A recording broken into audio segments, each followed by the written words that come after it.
दोस्तों सोचो, एक जिंदगी से हारा हुआ बंदा अपनी क्रश को इम्प्रेस करने के चक्कर में फंस जाए एक ऐसे टापू पर जहां के लोग उसके उंगलियों से भी छोटे हों और उसके कारनामे उसे वहां का हीरो बना दें। ऐसी ही कुछ कहानी है आज की मूवी की। फिल्म शुरू होती है जब गलिवर न्यूयॉर्क सिटी के अपने छोटे से कमरे में उठता है और उससे भी छोटा उसका कॉन्फिडेंस। रोज की तरह वो अपने खिलौनों से बातें करता है जैसे कि वो कोई सुपर हीरो हो। माइक्रोवेव में सस्ती कॉफी गर्म करता है और शॉवर लेते टाइम अपने मनपसंद रॉक म्यूजिक पर नाचता है। तैयार होकर वो न्यूयॉर्क ट्रिब्यून ऑफिस पहुंचता है जहां वो लगभग 10 साल से काम कर रहा है। इतने सालों के बाद भी उसे हमेशा छोटे छोटे दफ्तर वाले काम ही दिए जाते हैं। पार्सल पहुंचाना, फाइलें इधर उधर ले जाना और बाकी स्टाफ की छोटी मोटी मदद करना। कभी कभी उसे लगता है कि उसकी मेहनत नोटिस ही नहीं होती। एक दिन उसकी मुलाकात नए कर्मचारी डैन से होती है और दोनों जल्द ही अच्छे दोस्त बन जाते हैं। गलिवर उससे सीनियर होता है इसलिए डैन उसकी इज्जत करता है, लेकिन गलिवर में कॉन्फिडेंस की कमी होने की वजह से वो कभी बॉस जैसा बर्ताव नहीं करता। दोनों पूरे ऑफिस में चिट्ठियां और पार्सल देने जाते हैं। इसी दौरान वे दोनों गलिवर की कई सालों पुरानी क्रश डार्सी सिल्वरमैन के केबिन के पास से गुजरते हैं। गलिवर सालों से डार्सी को पसंद करता है लेकिन कभी हिम्मत जुटाकर उससे बात नहीं कर पाया। उसे देखते ही गलिवर घबरा जाता है और डैन भी ये बात नोटिस कर लेता है। उसी दिन डैन को पता चलता है कि उसे प्रमोशन मिल गया है जबकि उसे ऑफिस ज्वाइन किए थोड़ा ही समय हुआ है। दूसरी तरफ गलिवर जो 10 साल से काम कर रहा है उसे आज तक कोई नोटिस भी नहीं करता। डैन साफ साफ कहता है कि गलिवर की तरक्की इसलिए नहीं होती क्योंकि वो हमेशा डर जाता है और खुद को आगे नहीं रखता। ये सुनकर गलिवर उदास होकर बाहर चला जाता है। बाहर टहलते हुए वो देखता है कि डार्सी अभी भी ऑफिस में काम कर रही है। वो हिम्मत जुटाकर उसके केबिन में जाता है, सोचता है कि कुछ बात करेगा, लेकिन जैसे ही अंदर जाता है घबराहट में वो कुछ भी बोल नहीं पाता और अचानक से ट्रैवल राइटिंग वाला फॉर्म मांग लेता है। डार्सी थोड़ा हैरान होती है लेकिन मुस्कुराकर पूछती है कि क्या उसे सच में ट्रैवल जर्नलिज्म में दिलचस्पी है। डरते डरते गलिवर हाँ बोल देता है। उस रात गलिवर घर जाकर असाइनमेंट बनाने बैठता है लेकिन खुद से लिखने की बजाय वो इंटरनेट से बहुत सारा कंटेंट कॉपी पेस्ट कर लेता है। अगले दिन जब वो अपना पेपर डार्सी को देता है तो उसे पढ़कर डार्सी बहुत खुश हो जाती है। उसे लगता है कि गलिवर बहुत अच्छा लिखता है। वो उसे पहला असली काम देती है, बरमूडा ट्रायंगल पर रिपोर्ट बनाने का। ये जगह रहस्यमय गुमशुदगियों के लिए मशहूर है। गलिवर डार्सी को इम्प्रेस करने के लिए तुरंत हाँ कर देता है। डार्सी उसके सारे डॉक्यूमेंट्स बना देती है और नाव का इंतजाम भी कर देती है। अगली सुबह गलिवर बरमूडा पहुंचता है जहां एक आदमी उसे ऑटोमेटिक नाव देता है और कहता है कि नाव चलाना बहुत आसान है। गलिवर पूरे कॉन्फिडेंस के साथ सफर शुरू करता है। शुरू के कुछ घंटे वो मजे से समुद्र देखता है, मैगजीन पढ़ता है, फोटो खींचता है और खुद को बड़ा बहादुर महसूस करता है। धीरे धीरे उसे नींद आ जाती है लेकिन जब वो जागता है तो मौसम पूरी तरह बदल चुका होता है। आसमान एकदम काला, तेज हवा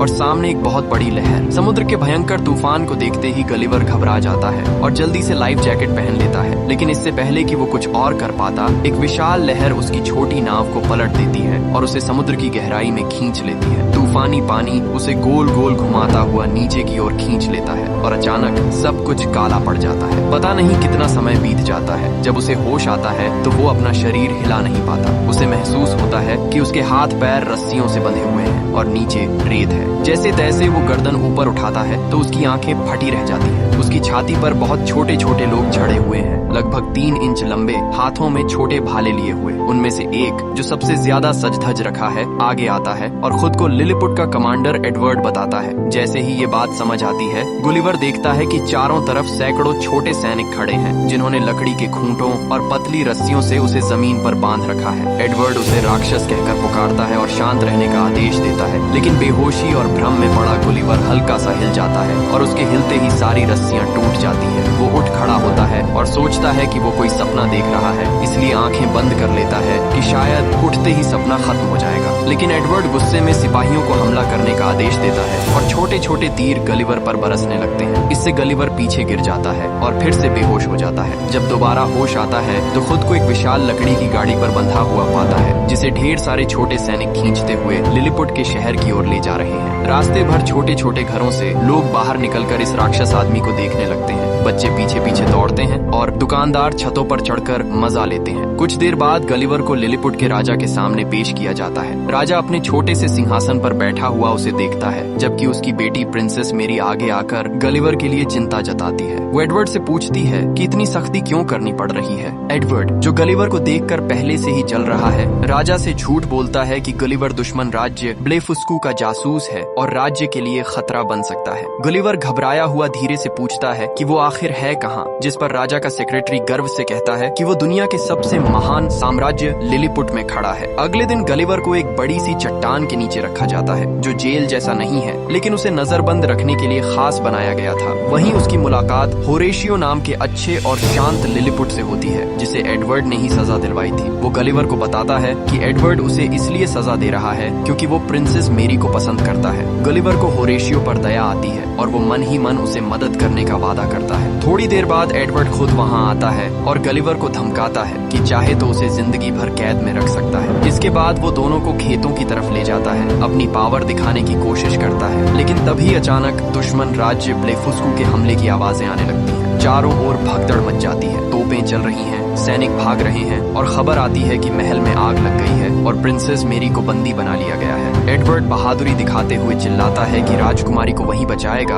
और किसी सैनिक को आगे नहीं बढ़ने देता। होरेशियो जल्दी से गलिवर से कहता है कि एडवर्ड कभी समय पर नहीं पहुंच पाएगा। ये सुनकर गलिवर बिना सोचे समझे आगे बढ़ता है। वो छोटे छोटे सैनिकों को आसानी से रास्ते से हटाता है और सीधे जलते हुए महल की तरफ दौड़ता है। आग तेज होती जा रही थी, लकड़ियां गिर रही थी, लेकिन गलिवर अपनी बड़ी बड़ी हथेलियों से रास्ता बनाते हुए अंदर पहुंचता है और प्रिंसेस मेरी को उठाकर बाहर निकाल लाता है। लिलीपुट के लोग खुशी से चिल्लाते हैं, लेकिन राजा और उनका सेक्रेटरी अब भी अंदर फंसे हुए हैं। धुआं बढ़ता जा रहा है और आग काबू से बाहर है। आखिरी कोशिश में गलिवर वही करता है जो अकेला उपाय बचा था। वो महल पर पेशाब करके आग बुझा देता है। ये दृश्य जितना अजीब और शर्मनाक है उतना ही जरूरी भी था, क्योंकि इससे राजा और पूरे महल की जान बच जाती है। अब गलिवर पूरे लिलीपुट का हीरो बन जाता है। लोग उसकी जय जयकार करते हैं और राजा भी उसका शुक्रगुजार है। तालियां थमने का नाम ही नहीं ले रही थी। चारों तरफ लोग खुश होकर शोर मचा रहे थे। राजा बच गए थे, प्रिंसेस सुरक्षित थी और गलिवर पहली बार इस छोटे से राज्य में एक सच्चे हीरो की तरह खड़ा था। उसी खुशी में राजा ने तुरंत होरेशियो को भी जेल से आजाद करवाया और गलिवर का शुक्रिया करते हुए उसे रात की शाही दावत में बुला लिया। लेकिन पीछे खड़ा एडवर्ड गलिवर की बढ़ती इज्जत देखकर अंदर ही अंदर जल रहा होता है। दावत में राजा हंसते हुए गलिवर से पूछता है कि वो कहाँ से आया है और गलिवर, जिसे लाइफ में पहली बार इतने लोगों का प्यार मिला था, अचानक वो बोल पड़ता है कि वो मैनहट्टन का नहीं, पूरे न्यूयॉर्क का प्रेसिडेंट है। लोग उसकी बातों पर खुशी से तालियां बजाते हैं, उसकी हर बात को सच्चाई मान लेते हैं, सिर्फ एडवर्ड को छोड़कर। गलिवर को इतना सम्मान देते हुए लिलीपुट के लोगों ने उसके लिए न्यूयॉर्क जैसा एक बड़ा घर भी बनवा दिया, जहाँ वो आराम से रह सके। उन्होंने उसके लिए एक शानदार थिएटर भी बनाया ताकि पूरा राज्य इकट्ठा होकर गलिवर की जीवन यात्रा सुन सके। थिएटर में गलिवर ने सबको अपनी बनाई टाइटैनिक जैसी कहानी सुनाई, कैसे वो एक डूबते जहाज में फंस गया था, कैसे लहरों ने उसे उठा लिया, कैसे वो मौत के मुंह से निकलकर जिंदा लौटा। लोग उसकी हर बात पर हैरान रह गए और उसकी बहादुरी का गुणगान करने लगे। एडवर्ड वहीं खड़ा सब सुन रहा था और उसके भीतर की जलन आग की तरह बढ़ती जा रही थी। अगले दिन होरेशियो, जो प्रिंसेस मैरी को दिल से पसंद करता था,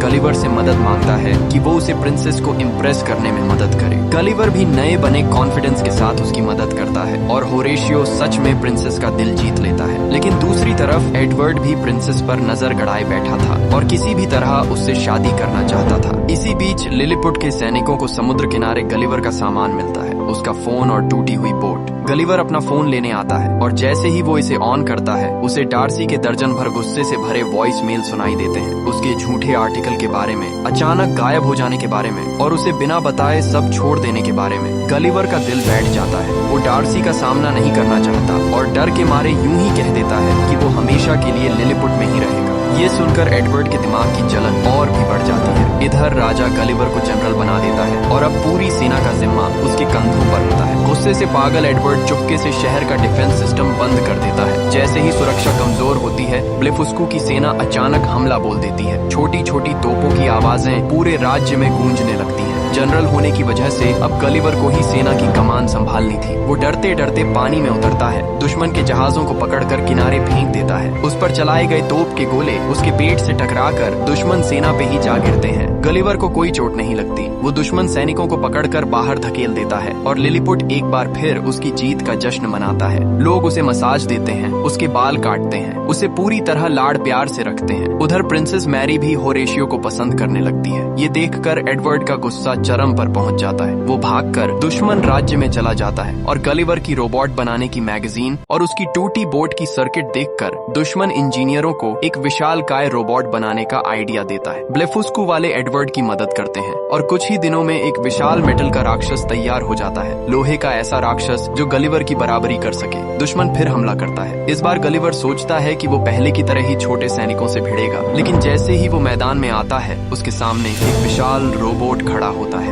एडवर्ड उसके अंदर बैठा होता है और उसकी आवाज स्पीकर से राक्षस की तरह गूंजती है। एडवर्ड गलिवर को खुलेआम चुनौती देता है। गलिवर के पास लड़ाई स्वीकार करने के अलावा कोई रास्ता नहीं बचता। वो पूरी ताकत से रोबोट को पीछे धकेलने की कोशिश करता है, लेकिन लोहे का ये रोबोट उससे कहीं ज्यादा पावरफुल था। रोबोट उसकी पैंट पकड़कर उसे ऊपर उठा लेता है और लिलीपुट के लोगों के सामने उसे हरा देता है। गिरते हुए, बेइज्जती सहते हुए गलिवर सबके सामने कबूल कर लेता है कि उसने बहुत झूठ बोले थे। वो प्रेसिडेंट नहीं है, ना टाइटैनिक का हीरो, ना कोई महान योद्धा। वो बस एक साधारण इंसान है जो अपनी कमजोरी छिपाने के लिए कहानियां बना रहा था। ये सुनते ही राजा और लिलीपुटवासी सदमे में आ जाते हैं। एडवर्ड और भी ज्यादा खूंखार हो जाता है और गलिवर को एक दूर के टापू पर देश निकाला दे देता है। गलिवर को समुद्र में बहाते बहाते एक ऐसी जगह पहुंचा दिया जाता है जहां उससे भी बड़े विशाल इंसान रहते थे। एक छोटी सी बच्ची जो गलिवर से कई गुना बड़ी थी उसे खिलौना समझकर उठा लेती है और अपने बड़े से डॉल हाउस में रख देती है। वो उसे चाय सेट के बगल में बिठाती है, उसके साथ खेलने लगती है और गलिवर खुद को एक असहाय खिलौने की तरह महसूस करता है। उधर डार्सी भी गलिवर को ढूंढते ढूंढते उसी द्वीप लिलीपुट पर पहुंच जाती है, लेकिन एडवर्ड को जब पता चलता है कि डार्सी आई है वो उसे भी कैद कर लेता है। एडवर्ड ने राजा और रानी को भी कैद कर रखा होता है और पूरी सत्ता